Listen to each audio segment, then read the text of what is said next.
Seperti saya sampaikan tadi, Prof. Klikodra, jadi pertama tentunya adalah karena sesuai dengan namanya adalah growth promoting. Growth promoting. Dia meningkatkan pertumbuhan, stimulating. Kemudian yang kedua, karena meningkatkan pertumbuhan, dia juga meningkatkan produktivitas. Yieldnya itu harus meningkat. Harus jelas. Ya. Terus yang ketiga, ya karena salah satu mekanismenya adalah meningkatkan penyerapan, ketersediaan nutrisi. Itu dia jadi meningkatkan efisiensi penyerapan pupuk sehingga pada ujungnya penggunaan pupuknya bisa berkurang. Ujungnya duitnya kan karena ada dua hal, produktivitas meningkat, penggunaan pupuknya berkurang, jadi duitnya bisa dihitung gitu.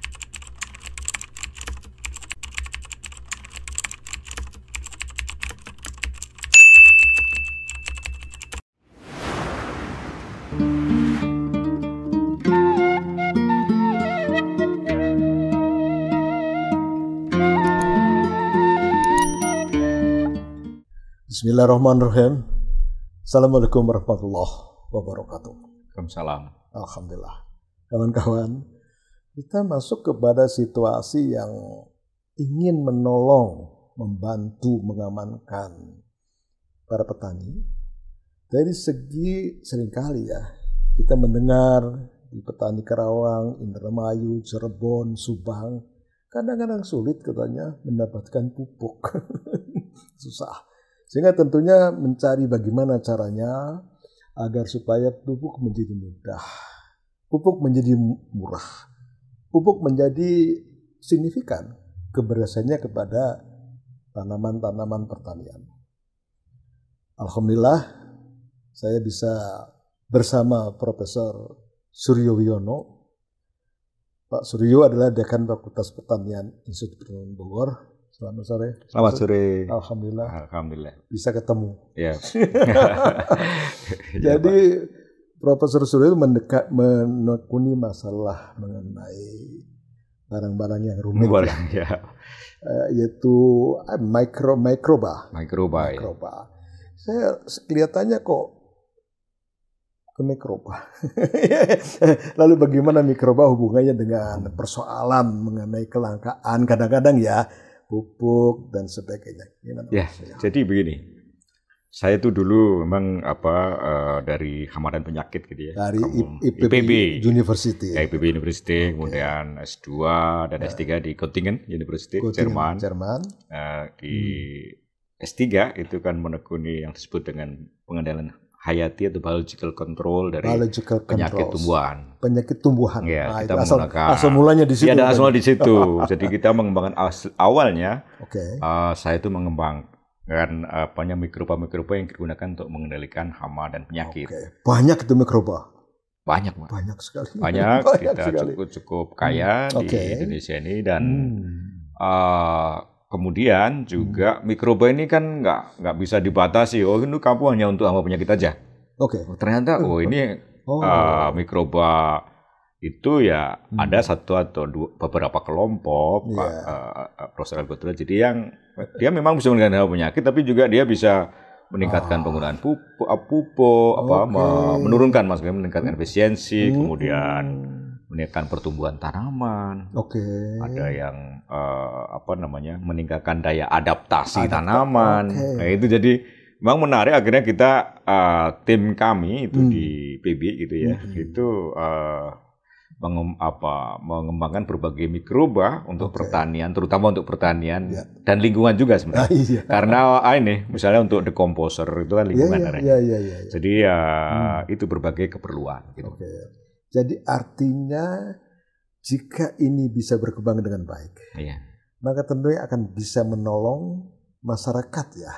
Betul. Dan gitu kan, ada keuntungan secara ekonomi dan lingkungan. Gimana ceritanya? Jadi gini, kalau mikroba misalnya katakanlah yang bersifat biofertilizer, nah itu dia bisa menurunkan penggunaan jumlah pupuk sintetik.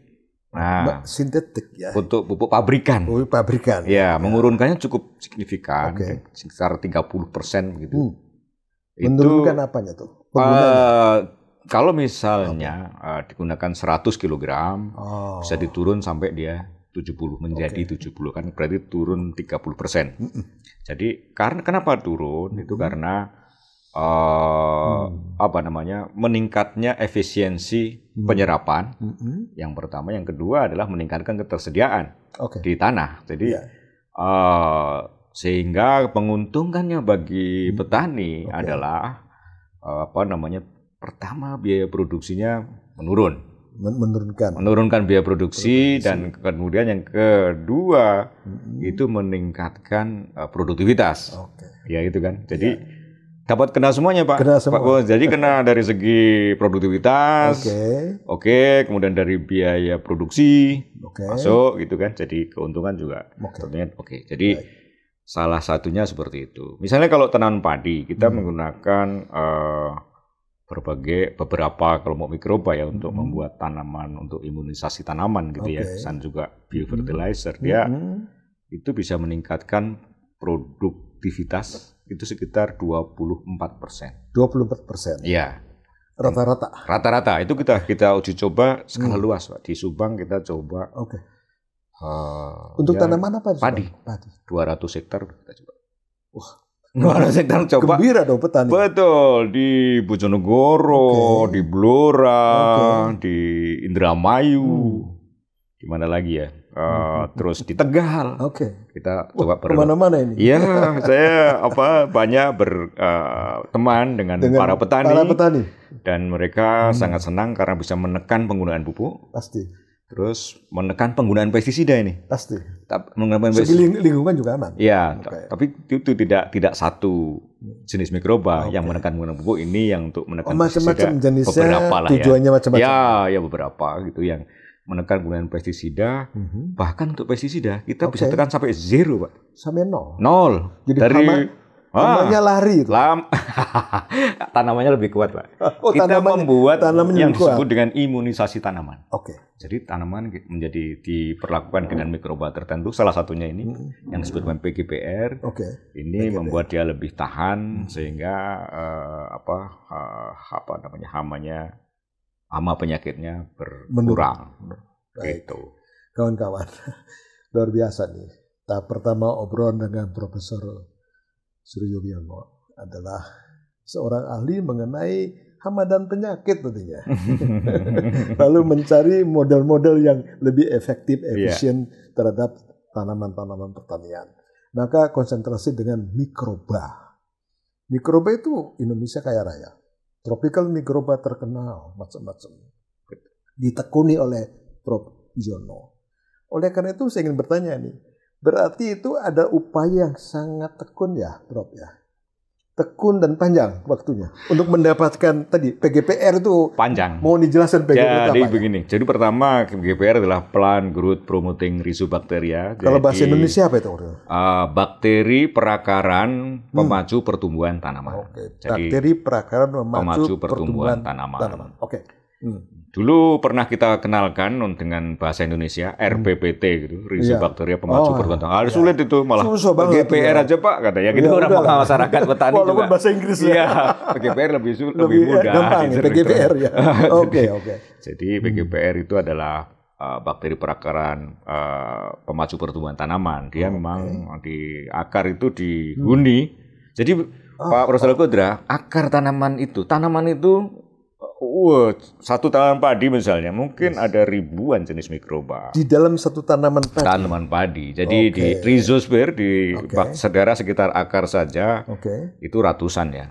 Ada yang fungsinya sebagai penambat nitrogen, ada yang fungsinya meningkatkan ketahanan tanaman, ada yang fungsinya melarutkan fosfat. Luar biasa. Jadi kayak kebun binatang sebenarnya betul di akar itu. Sehingga kita cari misalnya untuk tujuan spesifik, misalnya untuk kita yang meningkatkan ketahanan tanaman atau meningkatkan penyerapan pupuk.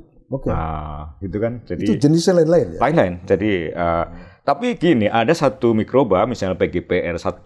Saya punya beberapa spesies PGPR, mungkin ada 10 jenis PGPR ya. Jadi yang satu PGPR, satu spesies misalnya, itu dia bisa fungsinya meningkatkan ketahanan tanaman terhadap hama penyakit. Satu, yang kedua bisa meningkatkan penyerapan pupuk, sekaligus meningkatkan juga pertumbuhan. Karena apa? Secara umum PGPR ini pertama menghasilkan antibiotik secara alami untuk menekan penyakit-penyakit itu. Yang kedua, dia itu menghasilkan yang disebut dengan fitohormon, asam indolasetat, auksin dan sebagainya. Kemudian yang ketiga dia bisa melarutkan fosfat ya. Fosfat itu kan tidak dalam secara alami pelarutannya susah, kemudian kasih bakteri. PGPR ini dia lebih mudah diserap tanaman. Gitu. Mas, itu kan ujungnya kan PGPR. Ya. Tapi asalnya kan dari mikroba. Mikroba banyak itu. Mikronya banyak sekali. Itu pekerjaan untuk dari mikroba sampai menghasilkan PGPR. Itu berapa lama? Ada beberapa tahapan ya, misalnya dari eksplorasi, screening. Itu ya kalau mikroba ini lebih cepat ya, kita misalnya 1 tahun itu ya bisa kita sudah dapat eksplorasi, screening, dan karakterisasi ya Pak ya. Sifatnya begini, menghasilkan apa, menghasilkan IAA, atau menghasilkan enzim apa gitu ya. Jadi kemudian yang selanjutnya di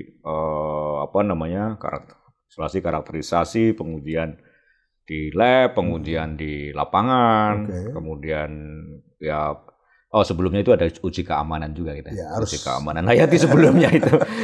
Biosafety. Ya, biosafety kita uji dulu apakah dia potensial berbahaya atau tidak itu kan. Baru nanti diuji lab, uji lapangan, baru kita berani kita uji coba skala lebih luas ya. Sekarang statusnya di mana? Kalau uji coba atau sudah luas? Kalau sekarang sudah luas. Berarti sudah paten sudah oke. Paten sudah. Saya ada beberapa paten, ada 3 paten ya. Yang dimiliki oleh? Ya, saya. Atas nama Profesor Suryoyono? Iya, atas nama saya. Saya ada 3 paten, tapi mikrobanya beda-beda. Pasti. Itu hak milik gitu ya? Iya. Ya beri contoh pada mahasiswa lah. Dan publik juga bahwa mandiri. Kita itu penting loh, mikroba ini dikembangkan untuk masyarakat, untuk bangsa ini penting. Baik, ini kawan-kawan semua. Jadi akhirnya Profesor Suryoyono telah menghasilkan satu produk PGPR yang sudah bukan dicoba lagi, sudah diaplikasikan masyarakat luas. Tadi ada ya Indramayu, Tegal, Subang, Blora, di luar Jawa sudah mulai. Di luar Jawa kita tidak terlalu banyak, ada aplikasi di Jambi gitu ada. Artinya bisa kan, mungkin kan? Sangat mungkin Pak. Kita ada aplikasi di Aceh juga pernah, Sumatera Utara. Ya, Jadi berarti Profesor Suryoyono sibuknya bukan main. Ketawa. Gini ya, tahapan ininya kan kalau dulu memang kita belusuan, sering masuk hutan di Sumatera Selatan, di kebun kelapa sawit, di savana, gitu-gitu ya. Sekarang mungkin agak berkurang ganti mahasiswa kayaknya. Jadi kalau begitu tadi kan, sekarang masyarakat luas. Tentunya mendengar, melihat ini kan pengen kan. Kalau dari Profesor Wiono ada produknya maka harus membeli kan. Iya, membeli. Nanti karena kita kerjasama dengan swasta ya. Dengan swasta kan, sehingga harga ditekan. Tapi bagaimana mungkin enggak masyarakat ini didorong untuk membuat sendiri, mandiri? Jadi ada beberapa kelompok gitu Pak ya, yang memang dalam skala terbatas itu bisa kita kelompok masyarakat ini bisa membuat mandiri gitu ya. Jadi ada misalnya mikroba jenis anti serangga gitu ya. Mereka itu udah saya sebar gratis itu gratis, tetapi hak paten gimana hak paten? Itu nggak ada paten kalau Lecanicilium itu udah bebas itu. Bebas itu. Sekarang bos nggak tahu kemana-mana itu udah Lecanicilium itu mungkin seluruh Indonesia, tapi banyak yang nggak tahu juga itu. Itu dari saya, maksudnya asalnya dulu kan kita kembangkan oleh tim saya dari IPB gitu ya. Itu wah, luar biasa. Dulu yang beberapa ya Lecanicilium, ada beberapa lah yang seperti itu ya. Jadi kalau kita lihat ya, berarti kalau kita perhatikan berdasarkan pembagian ruang. Ada kawasan budidaya pertanian, ada kawasan lindung, katakanlah Taman Nasional. Taman Nasional salah satu contoh kawasan lindung. Kawasan lindung. Lalu mereka sudah juga menginventarisir. Taman Nasional banyak sekali. Yang namanya mikroba berbagai jenis. Betul. Apakah kemungkinan itu ya mikroba yang dari Taman Nasional yang diteliti menghasilkan sesuatu lalu sesuatu untuk masyarakat sekitar? Itu yang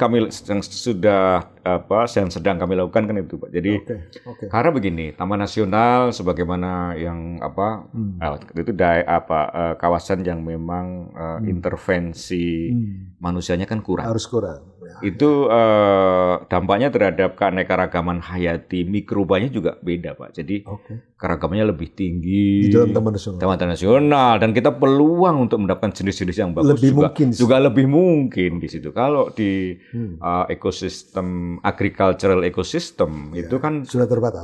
Terbatas dia karena aktivitas manusia yang tinggi, agrochemical, tanamannya sedikit. Nah, itu dia lebih terbatas. Ada tapi ya kita lebih potensial untuk mendapatkan di kawasan-kawasan yang alami. Alami. Jadi gangguan manusianya itu limited itu, Pak. Jadi makanya ini menarik kalau orang-orang di internasional banyak yang concern mengeksplorasi mikroba-mikroba di Taman Nasional, kawasan konservasi lah ya, bukan tidak hanya Taman Nasional saya kira ya. Ya kawan-kawan ini kita bagi kawan-kawan yang bergerak dalam bidang konservasi, kawasan-kawasan Taman Nasional Cagar Alam Suaka Margasatwa tentunya mengenal dan memahami bahwa kawasan itu sebagai sumber plasma nutfah. Salah satu adalah mikroba. Dan mikroba itu tentunya tropical mikroba itu sangat bervariasi, sangat tinggi manfaatnya. Sama-sama mikroba tanah dibandingkan dengan daerah temperat di sana kita lebih maju fungsinya kelihatannya begitu. Gimana ceritanya mengenai itu? Jadi begini, kalau kita lihat beberapa negara yang sudah mengembangkan mikroba untuk pertanian ini misalnya kan yang kalau di Asia ya India. India itu maju ya. Cina, Taiwan. Pasti. India, Taiwan itu maju dalam penggunaan mikroba untuk pertanian. Jadi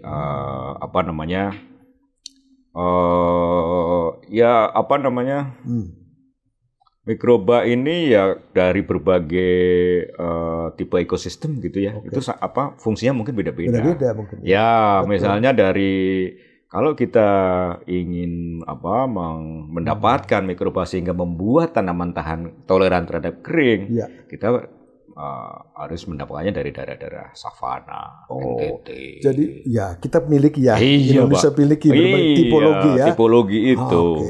Jadi saya juga punya koleksi dari NTT punya, dari Sumba punya. Jadi ada di sini di ada di PB punya, di koleksi lab ya dari Sumba, dari gambut juga ada. Kemudian dari lahan yang salin ada, yang dari Pantura Jawa Barat misalnya salin kan itu daerah Indramayu, Subang.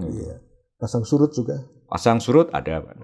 Jadi artinya sudah dipahami oleh Profesor Suryo Wiono bahwasanya tipologi demand itu macam-macam. Macam-macam, betul. Tapi alhamdulillah kita juga punya stok macam-macam. Stok macam-macam. Stoknya cukup banyak Pak, kita tergantung keperluannya apa nanti kan. Kan gitu. Nah, sekarang saya masuk ke soal keahlian. Jadi tipologi orang seperti Profesor Suryo Wiono nih di Indonesia. India banyak. Wah, India banyak banget. India, Cina. Ada berapa biji? Wah, nanti takut sombong.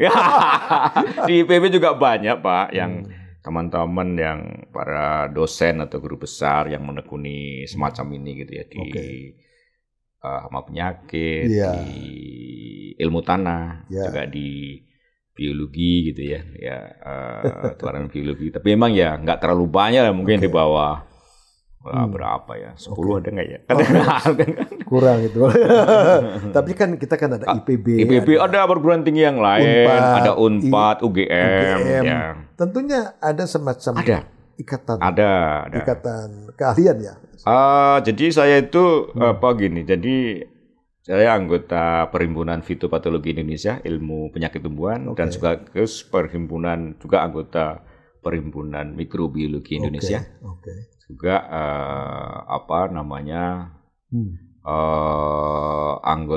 bukan anggota, sekarang ini Presiden Chapter Indonesia.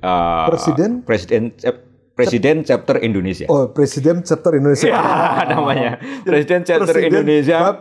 Bab Indonesia. Namanya chapter saya. Indonesian Society for South and Southeast Asian Agricultural Science, ISAS gitu ya. Jadi itu salah satunya bagaimana kita berkomunikasi dengan para pakar, para peneliti, para perguruan tinggi dari baik di Indonesia maupun di negara-negara lain, terutama Asia, Pak. Kita jaringannya Asia Selatan dan Asia Tenggara gitu ya. Walaupun tadi ya kawan-kawan disebutkan bahwa yang maju tuh ya lagi-lagi ya soal teknologi pangan ini India, Taiwan, China kan itu kan.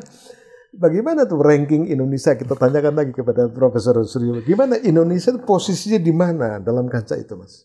Dalam kancah dalam kancah penggunaan bioprospeksi mikroba kalau kita melihat yang memang yang maju itu India sama Cina ya. Ya 3 negara tadi, Pak. Kembali ke sana. Kalau Indonesia ini belum banyak ya.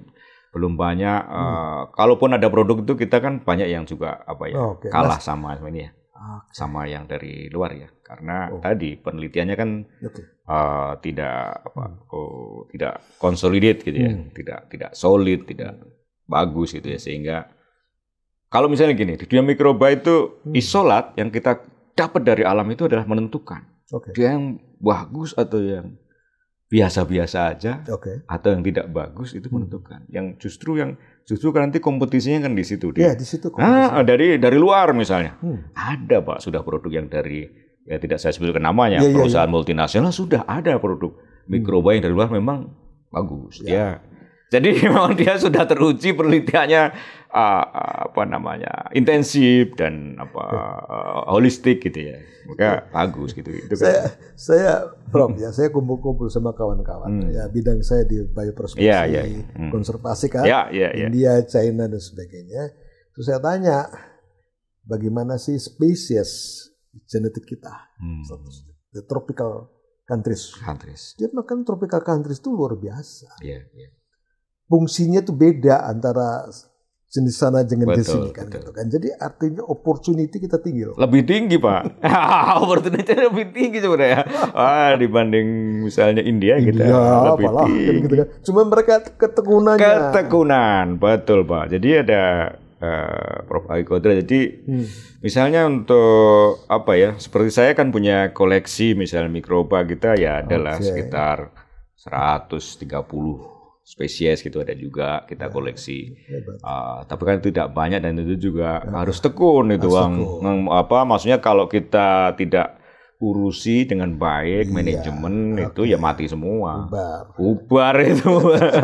Kembali ke nol lagi. Jadi balik penelitian lagi. Kita kan penelitiannya kan harus continue dan punya tujuan yang jelas. Kalau saya itu. Pasti. 3 tahun misalnya harus jadi produk misalnya begitu. Itu kan harus Sekarang yang tadi produk yang nyata. Iya. Ada berapa macam produk? Jadi ada satu yang yang disebut dengan PGPR ini yang dipatenkan itu kemarin yang C71 yang dari Jerman. C71 Lisinibacillus. C71 itu apa itu? Itu apa ya? Rahasia atau apa? Enggak. Jadi karena C71 karena itu urutan nomor itu dari awal sampai akhir urutan nomor. Profesor Surono itu lahirnya tahun 71. Enggak ya. Urutan nomor itu yang C Ciremai. Ya, Ciremai itu C71. Ya, itu yang kita patenkan formulasinya. Yang menjadi sebagai pupuk hayati ya. Pupuk hayati dipatenkannya sebagai pupuk hayati. Kemudian ada yang biofungisida, yaitu bakteri yang lain untuk juga. fungi. Ya, untuk fungi, untuk tanaman melon. Kemudian ada 3, satu lagi adalah bahan untuk endophytic fungi untuk imunisasi tanaman padi. Itu 3 sih. Mantap itu. Tadi untuk melon. Melon. Kalau yang satu kan biofungisida untuk fungi. Ya enggak, yang satu biofungisida untuk fungi yang untuk melon, kemudian yang untuk padi, imunisasi tanaman padi, yang satunya adalah yang PGPR Cirma itu. Cirma. Ya, Cirma itu macam-macam deh ya. Untuk apa namanya? Untuk bermacam-macam. Hortikultur. Untuk hortikultur, padi juga bisa. Ya. Padi juga bisa. Oke. Saya ingin melihat ini. Kita kan ada kebutuhan pemerintah Indonesia ya. Oh iya. Tentang ketahanan pangan. Tentang apa namanya? Ya untuk mengatasi kelangkaan. Saya kira bagus itu kan, kelangkaan pupuk dan sebagainya. Bagaimana fungsi daripada PGPR? PGPR. Ya, ini fungsi PGPR seperti saya sampaikan tadi, Prof. Alikodra. Jadi pertama tentunya adalah karena sesuai dengan namanya adalah growth promoting. Growth promoting. Dia meningkatkan pertumbuhan, stimulating. Kemudian yang kedua, karena meningkatkan pertumbuhan, dia juga meningkatkan produktivitas. Yield-nya itu harus meningkat. Harus jelas. Ya. Terus yang ketiga, ya karena salah satu mekanismenya adalah meningkatkan penyerapan, ketersediaan nutrisi. Itu dia jadi meningkatkan efisiensi penyerapan pupuk, sehingga pada ujungnya penggunaan pupuknya bisa berkurang. Ujungnya duitnya kan karena ada 2 hal. Produktivitas meningkat, penggunaan pupuknya berkurang. Jadi duitnya bisa dihitung gitu. Kalau padi saya punya hitung-hitungan yang cukup luar biasa. Jadi kalau kaitannya dengan program pemerintah, ya memang tidak satu-satunya teknologi. Untuk misalnya untuk padi aja, pemerintah kan sekarang fokus untuk pangan. Ini salah satu komponen yang penting PGPR tadi untuk meningkatkan produktivitas, kemudian mengurangi jumlah pupuk gitu. Tapi ada dilengkapi dengan komponen yang lain, bagaimana menyehatkan ekosistem padi. Ini yang kita di Pantura Jawa Barat plus yang mikroba ini kita luar biasa. Iya, artinya ya, Prof. Ya. Misalnya Pantura. Iya, Pantura. Itu kan high polutan. Betul, sawah. Betul. Jadi betul. PGPR jika ditestukan maka apakah tanah menjadi aman, menjadi nyaman untuk padi gitu? Karena racun-racunnya berkurang. Gimana? Jadi gini, kalau kaitannya dengan padi, PGPR memang tidak satu-satunya teknologi ya. Satu teknologi PGPR sama tadi imunisasi tanaman, endofytic fungi. Kemudian yang penting juga adalah penyehatan ekosistem padi, sawah. Jadi integrated. Iya, itu yang nanti produksi naik. Udah jelas produksi naik, biaya turun, dan tidak hanya naik produksi, sustainable. Terus, maksudnya tidak besok turun, ya enggak. Ya gitu. Itu yang sudah ini yang jarang orang tidak ketahui atau tidak yakin. Kenapa tidak yakin? Karena nggak kelihatan kasat mata. Tapi kan sudah dibuktikan dengan produktivitas, dengan biaya produksi itu kan bisa. Signifikan ya? Signifikan. Sudah kita coba bahkan kita coba misalnya di Subang. Di Subang itu kita coba 500 hektar ya. 500 hektar. Di Indramayu itu ada tidak banyak, 2 hektar. Tegal itu sekitar 20 hektar. Bojonegoro, Blora itu ya ada kalau 10 hektar. Berapa perbedaannya tuh? Ya tadi kita sudah ambil angka rata-rata produktivitas naik 24%. Nah, kawan-kawan desa menunggu berapa rupiah sih perbedaannya? Kira-kira kalau dirupiahkan berapa Mas ya? Jadi kalau 24%, jadi produktivitas katakanlah 5 ton, kebakar menjadi 25 lah ya supaya mudah. 25 menjadi per hektar kan? Per hektar. Berarti 20 atau 1/4 dari 5 ton. Jadi 1,25 ya Pak ya? 1,25. Meningkatnya 1,25 ton per hektar. 1,2 ton per hektar. Iya, meningkatnya. Jadi kalau sekian hektar ya tinggal hitung. Ya kalau luas sawah di Indonesia itu kan 7,2 juta hektar. Kalikan itu. Tinggal ngali aja. Di situ letak kemakmuran bangsa. Iya benar. Ini karena sebenarnya begini Pak, banyak juga yang digunakan oleh para petani maupun apa namanya juga sebagian pemerintah daerah. Itu PGPR mereka sebagian gunakan juga. Sebagian. Hanya. Memang harus jeli dengan jenis PGPR nih. Itu. Artinya PGPR yang produksi Prof. Suryo atau PGPR yang sudah bergentayangan dari mana-mana?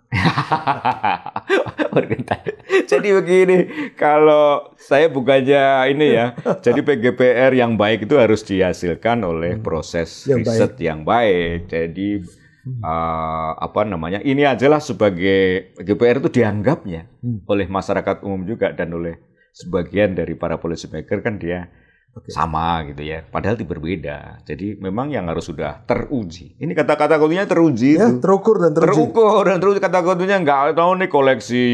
Ya jangan koleksi terus lah. Koleksi bukan ini punya Pak Suryo, ini punya Pak siapa itu sebenarnya nggak masalah, tapi yang sudah teruji itu yang penting. Jadi jadi menggunakan teknologi mikroba misalnya satu PGPR itu adalah dengan kalau di dunia mikro namanya strain atau jenis yang teruji.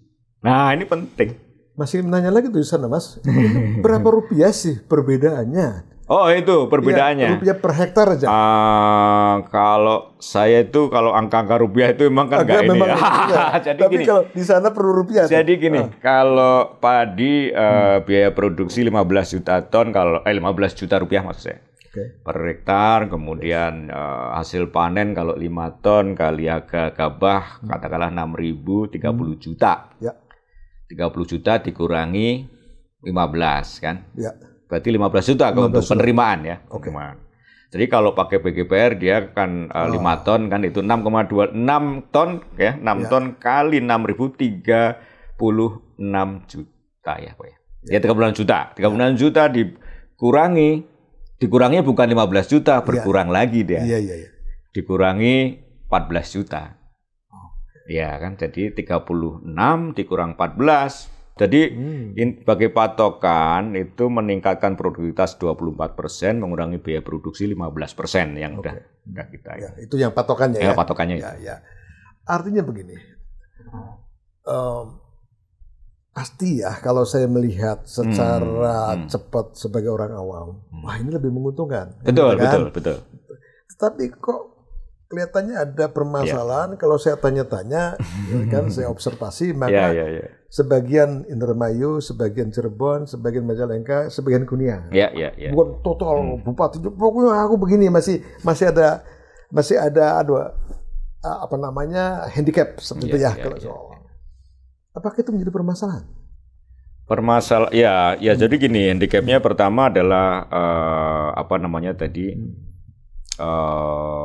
satu ya memang yang dianggapnya PGPR sama antara satu dengan yang lain. Jadi artinya kita sudah punya PGPR. Pengetahuan. Pengetahuan. Ya. Kemudian yang kedua memang pengetahuan juga bahwa potensi teknologi mikroba itu tidak apa ya di under inilah ya. Masih di bawah. Masih di bawah itu ya. Average-nya masih di bawah ya. Jadi teknologi mikroba ini dianggapnya karena tidak kelihatan. Beda kan Pak dengan mesin yang kelihatan.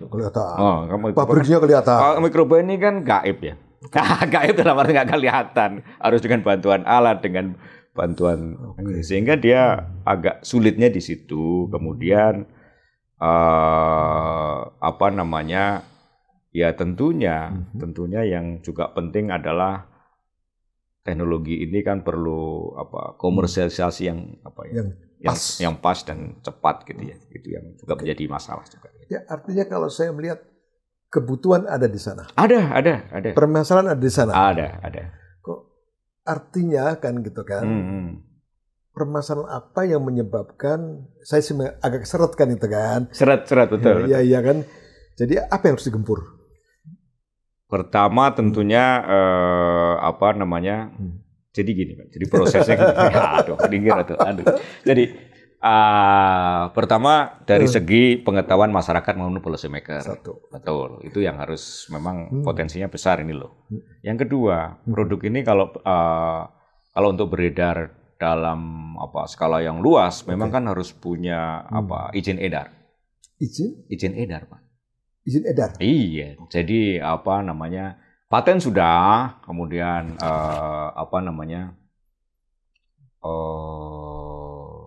tapi kan satu tahap lagi deh. Itu harus dengan perusahaan kan, untuk izin edar itu ada pendaftaran, diuji, dan itu butuh waktu. Suryo udah kan sampai izin edarnya udah belum? Kalau yang ini belum, yang ini belum. Baru izin paten. Baru paten ya.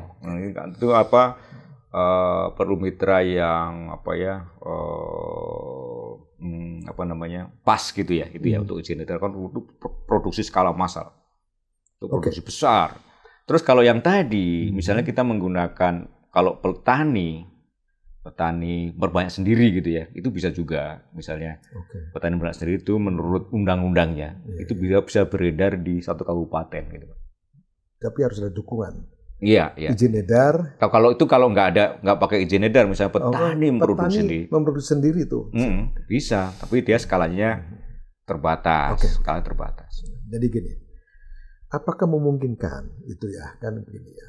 Kalau saya sih konsentrasi kepada kawasan konservasi. Kawasan konservasi ya. Di sekitar kawasan konservasi banyak sekali daerah penyangga. Wah, banyak sekali, Pak. Manapun banyak. Iya, banyak. Kalau karena saya kepengen itu berjanji sama mereka itu bisa naik loh sekian persen loh. Iya. Kamu pakai ini, kemudian kami stimulan. Stimulan itu begini, berarti ya harus ada sesuatu yang kita masukkan ke mereka yang mungkin dengan harga yang murah. Harga yang murah. Kan begitu kan gitu kan. Lalu kita bikin perjanjian. Dengan siapa nih ya? Dengan Profesor Suryo Wiono atau IPB University lah kita. Dengan Taman Nasional kan gitu kan. Untuk beberapa taman nasional untuk mencoba dalam skala yang sempit dulu. Lalu itu mereka banyak sekali taman nasional. Banyak, Pak. Kalau dia jutaan hektar juga dia. Dan kita kan udah mulai ini kerjasama nih baik-baik nih sama Profesor Yowono nih dengan PGPR-nya. Kemudian kita sudah mulai mendorong produktivitas kawan-kawan yang nanam kentang, bijalar kan. Dan sekarang lagi panen. Sekarang mereka mengatakan, dia mengatakan sendiri bukan saya nih. Sudah berbeda nih katanya kan. So lumayan loh kita A, B, C, D menguntungkan. Betul. Hama sedikit dan sebenarnya. Nah kemudian saya berpikir ya, ini harus dicari cara yang lagi. Betul, Pak. Ada terobosan lagi. Terobosan teknik ya. Karena ini kan kita kan baru sekian hektar. Baru 4 desa. Sedangkan ini ratusan desa kan. Nah, sehingga saya kepengennya adalah bagaimana kita mencari dukungan dengan pola dana bergulir. Nah, dana bergulir itu tentunya dengan cara-cara yang metode yang lain kan gitu kan. Jadi petaninya sudah ada. Nah, kemudian sistem peredaran duitnya sudah kelihatan. Nah, saya kira kita kepengen tahun ini mulai ke sana. Sehingga tahun depan mulai kita tinggalkan, Mas. Mulai jalan dana bergulir itu. Dana bergulirnya ya. Tapi petaninya udah kuat gitu ya. Kemudian dana bergulir dengan saya sudah ada direkturnya yang siap gitu kan. Nah, tinggal bagaimana memadukan antara kabupaten, Taman Nasional, Universitas, IPB sama lokal university. Kita bangun itu. Uniku kita bangun. Model itu gimana, Mas? Kira-kira? Saya kira bisa ya itu, Pak ya. Jadi kemitraan dengan misalnya dengan Taman Nasional sama Uniku lah katanya. Misalnya dengan petani, masyarakat di sana yang produksi mungkin bukan petani, mungkin siapa gitu, Taman Nasional, entah Uniku gitu ya. Nanti kan bisa nanti mekanisme kan itu disebarkan di kalangan terbatas. Terbatas itu nggak menyalahi undang-undang, Pak. Karena dia ada di kabupaten itu. Gitu. Terbatas, kabupaten terbatas. Gitu kan. Tetapi ini kan mengincreasing ya. Mengincreasing teknologi, keilmuan, kan gitu kan ya. Nah ini saya kepengennya bagaimana penularan dari Profesor Suryoyono kepada Universitas Kuningan. Bila perlu ada mahasiswa S2, S3 dibimbing situ. Bisa sekolahkan kira-kira gitu ya. Nah, bisa gitu. Siap. Dan akhirnya saya mungkin penting juga nanti khusus. Profesor Suryo itu mungkin dengan kawan-kawan ke Kuningan lagi. Lalu undanglah dekannya, malam di sana lah. Tapi harus nginep, Prof. Nginep, Pak. Gitu pernah ketemu sama Pak Dekan. Ketemu sama dekan, ketemu sama dinas pertaniannya, kita sowan ke bupatinya kan gitu kan. Sehingga itu menjadi terkat bahwasanya supaya tadi ya, bagaimana produksi yang hebat itu bisa tertular dan bisa digunakan. Bisa digunakan dalam skala yang cukup inilah ya. Yang cukup signifikan sekitar kawasan Taman Nasional. Gitu. Karena kita berjanji dan ini kan sesuai dengan kebijakan pemerintah. Ya. Dan kemudian saya tadinya mengundang gini, cari dana, lalu kita bikin seminar di IPB. Tapi kan sekarang kan harus ikutin perintah dari Bapak Presiden. Jangan seminar. Ya sudah ngundang orangnya saja. Pergi ke sana, kemudian ngobrol-ngobrol di sana gitu. Lebih ringkas dia. FGD juga saya kurangi dan saya hindarkan, Mas. Jadi pokoknya supaya kita ngikuti kebijakan pemerintah. Kan gitu. Jadi kelompok saya ini sudah mulai nih seperti itu. Nah itu baik, saya kira ini tadi ya kawan-kawan, ini terutama mereka yang bekerja secara intensif di Taman Nasional, dan tentunya kawan-kawan ini kan bagaimana caranya agar supaya membina masyarakat secara berkelanjutan dengan sistem pendekatan hortikultur atau pertanian secara luas, lalu dia mencegah jangan sampai orang merusak tanaman kehutanan, Mas. Dan itu kan pekerjaan yang luar biasa ya, Mas ya. Betul. Nah, tapi di sini saya ingin bertanya kepada ahlinya, karena ini terangkat termasuk orang-orang kan ya, Profesor Yono ya.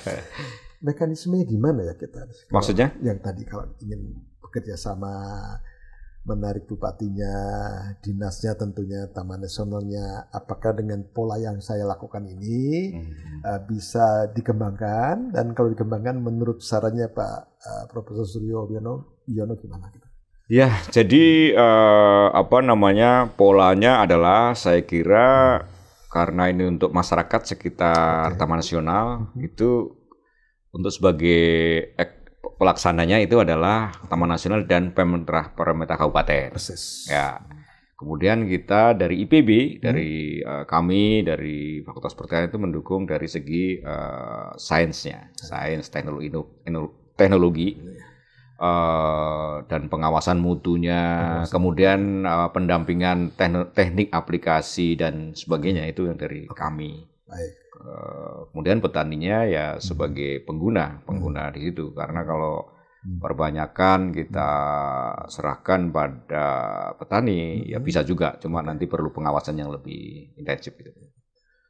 Prof, lalu kalau saya skala ini ingin kita perluas, tentunya menjadi partner kita kan menjadi kementerian. Kementerian Kehutanan, Kementerian Pertanian, betul. Mungkin Bappenas kan, MQ gitu kan. Nah kira-kira bagaimana? Jadi begini, kalau di nasional kan kemitraan secara substansi kan program ini bagus sekali. Artinya di satu sisi mendukung swasembada pangan, ketahanan pangan. Di sisi lain dia adalah juga salah satu bentuk. Kalau Bappenas kan sekarang sedang mendorong yang disebut dengan soil health dan regenerative agriculture itu. Itu yang kehutanan saya kira juga saya mendapat informasi kan mau memperluas itu untuk ketahanan pangan gitu ya. Jadi ini saya kira akan sangat penting bagaimana berbagi perannya. Memang selama ini untuk terutama untuk izin edar tadi kan masih memang punya Kementerian Pertanian, Pak. Jadi artinya perlu dukungan. Dukungan, ya. Dari government tingkat tinggi lah. Iya, government tingkat tinggi, Pak. Ini kita itu sudah bagus loh. Udah bagus. Kasih jalan dong. Kasih jalan seperti apa, gitu kan. Seperti apa? Ya, betul. Ya gitu ya, Pak. Ya. Jadi ini kita ya pada kesempatan ini tentunya menghimbau karena ternyata produk lebih secara ilmiah terhitung lah, terukur lah. Menekan hama, meningkatkan produktivitas, kemudian juga pertontonan sudah dilaksanakan. Tinggal bagaimana dukungan dari kementerian terkait, lembaga terkait, gitu ya, ya Prof. Betul. Ya, Prof. Saya kembali ke dasar nih. Ya. Tadi kan sekolahnya di bidang hama dan penyakit. Ya. Lalu masuklah ke bidang-bidang PGPR. Iya. Apa yang membuat stimulan itu? Jadi begini, karena memang di bidang penyakit dari dulu juga menekuni pengendalian hayati. Bagaimana mengendalikan penyakit secara hayati, biological. Prinsipnya gitu ya. Prinsipnya itu. Tidak membunuh, tapi mengendalikan. Mengendalikan secara biological menggunakan bakteri, menggunakan mikroba. Jadi dicari terus. Cari. Jadi selama mencari itu, kita akan ketemu mikroba-mikroba macam-macam. Yang ternyata ya bisa selain digunakan untuk mengendalikan penyakit, mikroba-mikroba itu juga bisa meningkatkan pertumbuhan, meningkatkan adaptasi tanaman di lingkungan salin. Jadi meningkatkan adaptasi tanaman kalau dia kekeringan, mengurangi jumlah pupuk dan sebagainya. Jadi potensi mikroba ini banyak yang belum kita manfaatkan secara optimal, Profesor Alkodra. Jadi kita misalnya lihat lahan yang mengalami kekeringan itu berapa. Kemudian yang lahan salin ya itu hitung-hitungannya yang terkena salinitas karena laut itu ya, karena climate change itu ya di Indonesia diperkirakan ya 500.000 hektar gitu ya. Oh gitu ya, dampaknya. Ini ya lahan-lahan yang salinitasnya lebih tinggi sehingga karena climate change. Iya, tidak cocok untuk tidak cocok lagi untuk padi gitu ya. Oh, jadi kawan-kawan naik lagi sekarang. Iya. Ternyata bukan bisnis biasa, alam biasa ya. Sekarang didera oleh perubahan iklim. Kan gitu kan, tanamnya tiba-tiba mati. Kekeringan. Atau salinitasnya meningkat. Atau musim kemarau, musim penghujan enggak lebih banyak lagi. Jadi berarti bisa itu dari pola-pola mikroba itu. Sudah kita ini Pak, bahkan yang untuk misalnya gini, yang untuk bagaimana padi di musim kering dia bertahan hidup. Kita coba di Indramayu, Pak. Indramayu, di Tegal, dan di Bojonegoro. 3 tempat itu terbukti jadi bagus. Untuk tipologi Pantura, Pantura udah bagus untuk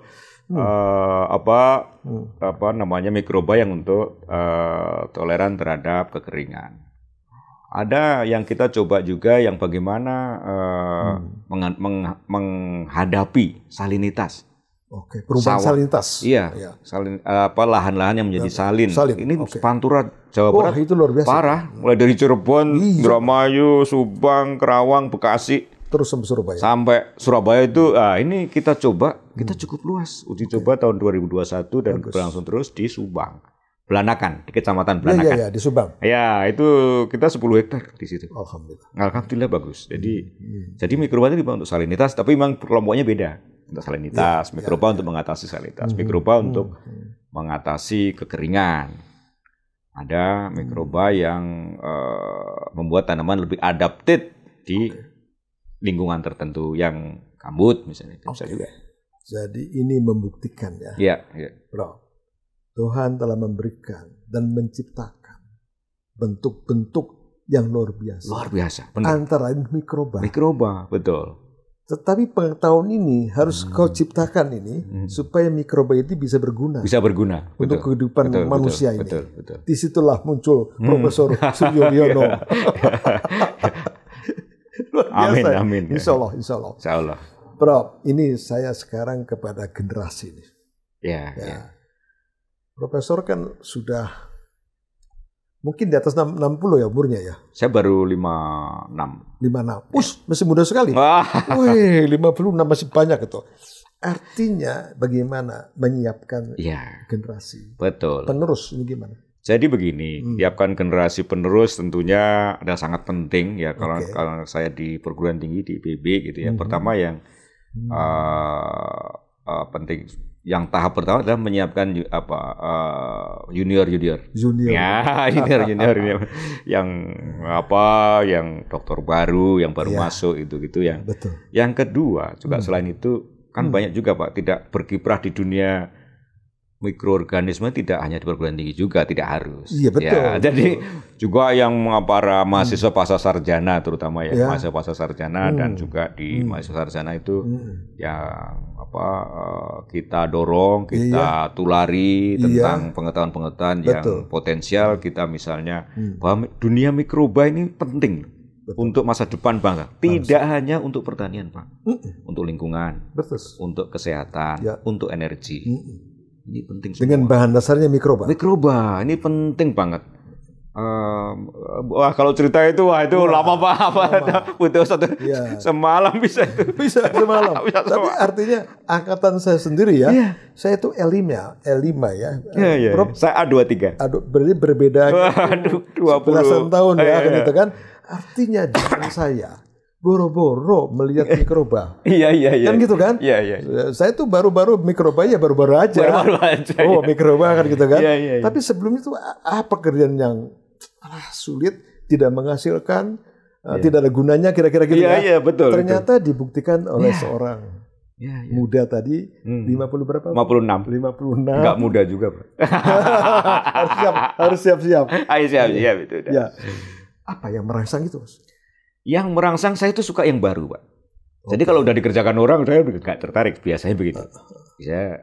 Jadi itu pertama. Jadi suka pada yang baru dan suka kebaruan. Yang kedua, memang saya mencoba identifikasi masalah-masalah yang memang penting ya, dan belum ada yang solusi-solusi yang memuaskan. Misalnya tadi, katakanlah di padi ya. Bagaimana sih untuk pengendalian suatu penyakit tentang BLAST gitu ya.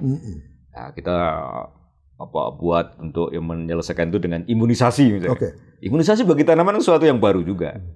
Dulu kan orang itu nyemprot. Kalau udah ini gimana semprot? Kita imunisasi membuat tanaman itu tahan gitu. Jadi seperti itu. Kemudian saya kira pertama tentang hal baruan, kemudian yang masalah-masalah penting yang belum tertangani secara baik gitu ya.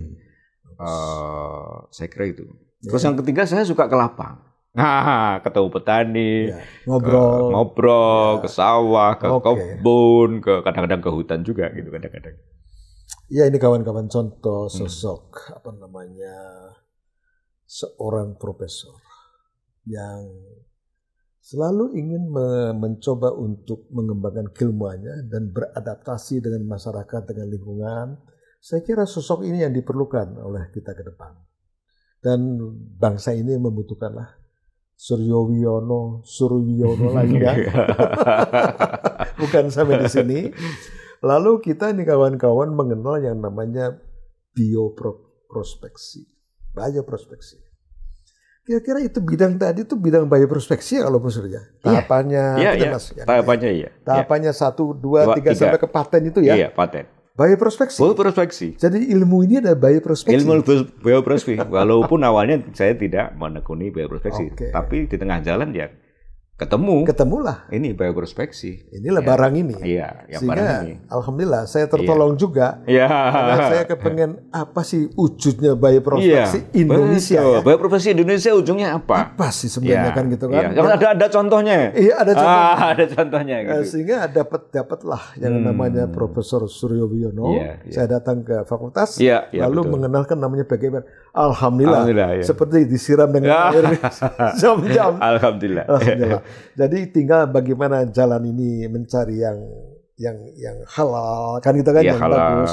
Tentunya bagaimana untuk menyumbangkan kepada negara Kesatuan Republik Indonesia dan berdampak luas gitu ya Pak ya. Dan berdampak luas. Itu yang saya masih pikirkan gitu ya. Masih pikirkan. Jangan lama-lama sambil beraksi Pak. Kalau mikir tok dia enggak bisa ya.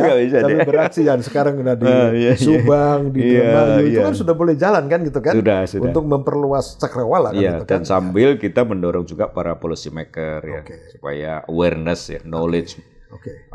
Kan ada kita pendekatan di bawah dan juga pendekatan di policy gitu ya. Jadi izin edar Ya. Mas, izin edar tuh kemana tuh? Kementerian Pertanian. Kementerian Pertanian. Iya, ada pusat perizinan dan. Itu sebenarnya nggak sulit kan? Sebenarnya kan nggak sulit kan? Ya. Mestinya. Ya enggak. Ya banyak kawan-kawan di sana. Ya, tapi kan memang harus ada yang menekuni sendiri tuh, Pak. Okay. Tidak. Di mananya? Di IPB-nya di mana? Kan itu harus Pak, komersial kan. Jadi kan saya kan bukan pengusaha gitu. Jadi ya memang kan harus ada perusahaannya, Pak itu. Oke. Untuk itu kan. Jadi produksi besar komersial yang nanti harus ada ya, makanya ada izin edar. Artinya apakah ini harus join antara Prof Yono dengan satu perusahaan? Iya, betul. Misalnya juga merek industri itu. Iya, betul. Gitu. Kan itu kan merek industri ngomong-ngomong nih. Iya, betul. Cara ini Indonesia loh luas loh, sekian ratus juta. Iya, betul. Itu harus ada perusahaan atau industri. Industri yang untuk produksi massal atau komersialisasi. Oke. Tapi kan ada yang sudah industri Indonesia nih. Iya. Kalau yang artinya mark dan sebagainya udah oke. Wah, itu udah tinggal dibuka. Tapi ada juga misalnya kan kawan-kawan di IPB yang menjadi direktur lah pupuk misalnya kan. Apa bisa masuk kita ke sana ya? PGPR-nya? Bisa. Okay. Nanti tergantung ini aja Pak, nanti pendekatan. Kesepakatannya itu. Kesepahaman. Berapa yang jatuh ke sana, yang jatuh ke sini kan gitu ya. Iya. Oke, jadi ini ada unsur bisnis harus masuk. Betul. Harus Pak. Ya. Karena memang dia barang ekonomi nanti ya. Oke. Jadi kan itu prospeksi kan ujungnya ke sana Pak. Saya ke sana. Iya, ujungnya kan dari barang ekonomi. Menjadi barang ekonomi. Barang ekonomi itu kan, iya. Itu urusan pemasaran, urusan kontinuitas, keberhasilan. Dan ya artinya di sini harus ada working together ya. Betul. Nggak bisa single. Nggak bisa. Kalau saya kan tidak expertise-nya nggak di situ ya. Jadi berbagai expertise masuk di sini. Yeah. Saya ingin seperti itu Mas. Lalu kita akan sama-sama lah ngobrol-ngobrol dengan para petinggi lah gitu. Iya. Apakah itu di Kementerian Pertanian, apakah itu juga di Kementerian Pertahanan dan Keamanan. Ini penting juga nih. Kan itu kan harus aman dan ini kan akhirnya kan persoalannya bukan persoalan sederhana Mas. Betul. Persoalan ekspor impor. Iya. Persoalan geopolitik akhirnya. Betul. Persaingan dengan India, dengan Thailand dan sebagainya. Jadi saya kira nanti kapan-kapan kita ngobrol lah lebih lanjut lagi untuk bagaimana kita menyamakan persepsi dulu. Betul. Karena kalau kita melihat hanya ketahanan pangan terlalu kecil deh. Terlalu kecil. Ada unsur ekonomi nasional, ketahanan nasional. Kita harus juga gerbu berbagai macam. Itu ada unsur yang sekarang itu kan yang namanya triple helix dan pentahelix. Ya, itu kan helix itu ya. Kalau pupuk aja gitu ya. Yes. Pupuk itu kan kita yang ada bahan bakunya di Indonesia kan hanya nitrogen. Fosfat kalium kita kan impor Pak. Ya. Dan itu triliunan. Wah, luar biasa. Puluhan triliun. Itu Mas. Itu kalau kita menggunakan katakanlah PGPR atau mikrobaya yang kelompok biofertilizer kan bisa di-reduce Pak. Kalau kita kurangi total nggak bisa. Reduce jadi 30% itu berapa itu? Oke. Iya benar. Kalau dia 20 triliun komersialisasi. Ini barang ini besar nanti. Besar. Jadi bagaimana kita mengundang duduk bersama tanpa mengurangi fungsi mereka kan itu kan? Betul Pak. Bagaimana kita menjadi saya kira ilmu ini harus kita kembangkan nih. tidak merugikan yang lain. Tidak merugikan yang lain kan gitu kan. Jadi tetap kita sama-sama untuk mengejar NKRI tadi Mas. Betul. Gitu kan? Betul. Ya saya kira ini satu model bisnis ya yang sangat luas dan diminati banyak. Dan bagaimana ceritanya kok India bisa itu? Dengan model PGPR itu tadi India maju, India, Cina, Taiwan dan kan bahkan apa itu penyebab kemajuan itu? Pertama, risetnya bagus. Oke. Risetnya bagus dan konsisten gitu ya. Itu perguruan tinggi atau badan research? Dua-duanya. Kalau di sini BRIN ya dua-duanya ya. Kalau saya lihat di beberapa negara dua-duanya konsisten. Kemudian sehingga dihasilkan yang tadi produk yang bagus gitu ya. Bagus dan konsisten. Kemudian yang kedua adalah banyak perusahaan atau industri yang memang sudah bergerak di sana dan aware, mereka tahu betul gitu ya. sampai ke Indonesia itu Pak, industri-industrinya itu kan. Iya. Itu Pak, jangan lupa itu. Jangan lupa, hati-hati. Dan sudah. Jangan-jangan, iya makanya jangan-jangan barang-barang kita juga diambil mikrobanya. Sudah, mereka sudah pasarin di industri, sebagian produknya sudah. Terus yang ketiga, memang ini Pak, bagaimana ada policy yang mendorong untuk mempercepat itu. Policies, ya. Tidak dibiarkan aja begitu. Tidak dibiarkan as usual itu enggak. Jadi ada dorongan. Ada dukungan, ada dorongan bagaimana ini pas sebenarnya dengan program yang dicanangkan oleh pemerintahan Pak Prabowo ini yang hilirisasi. Hilirisasi inovasi itu kan salah satu topik yang saya kira yang salah satu program di Asta Cita itu kan ada. Luar biasa itu. Masuk jadi itu. Itu memang harus real. Saya sangat mendukung dan harus real bagaimana mendorong hilirisasi inovasi ya khususnya produk-produk mikroba ini yang harus real. Pas ini dengan ini Pak momentumnya. Jadi artinya tadi Profesor Suryo Wiono kawan-kawan ada suatu kekhawatiran dan kekhawatiran sudah terjadi. Sudah. Banyak sekali barang-barang itu yang sudah diambil untuk industri besar di luar. Kan gitu ya. Iya. Ya, dari mikroba Indonesia banyak sekali. Nah, itu yang namanya biopiracy. Kan gitu ya Mas ya. Nah, sehingga banyak menguntungkan kalau ini kita kembangkan. Saya kira tinggal bagaimana kita secara luas ngobrol dengan para pihak di sana yang pengambil kebijakan, pengambil keputusan, sehingga ada jalan yang lancar menuju kepada mendorong penggunaan PGPR. Ya. Gitu Mas? Iya, betul. Ya, saya ingin sebelum berakhir ini Profesor Suryo untuk ingin apa sih keinginan underline ya supaya mendapat dukungan lah ini. Silakan Mas. Jadi PGPR teknologi PGPR untuk pertanian itu perlu pertama dipahami dengan baik dan memang kontribusi terhadap peningkatan produksi untuk PGPR yang sudah teruji ini nyata dan bisa menurunkan biaya produksi dan meningkatkan produktivitas.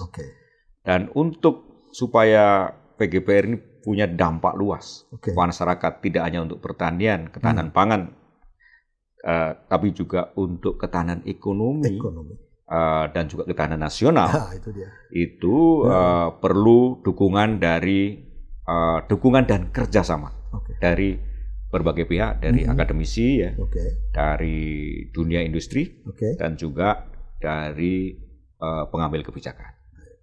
Kerjasama yang baik ini sangat penting untuk mempercepat proses hilirisasi inovasi tentang PGPR ini. Kawan-kawan sekalian, jadi alhamdulillah nih. Jadi tadi dengan cara dukungan yang intensif, yang jelas dari government, para pihak lah, sehingga kegiatan-kegiatan yang mengarah kepada penyelamatan tadi soal pangan dan sebagainya akan terlaksana, dan di balik itu adalah pencurian-pencurian, kemajuan-kemajuan dari India, China, kemudian Korea atau Taiwan itu kita bisa hadapi dengan baik. Kalau enggak kita mengimpor terus. Baik ya, kawan-kawan, saya kira saya tutup dengan ucapan terima kasih. Sama-sama. Assalamualaikum warahmatullahi wabarakatuh. Salam konservasi. Terima kasih Prof. Suryo. Terima kasih. Waalaikumsalam warahmatullahi wabarakatuh. Salam konservasi. Sehat. Salam sehat terus.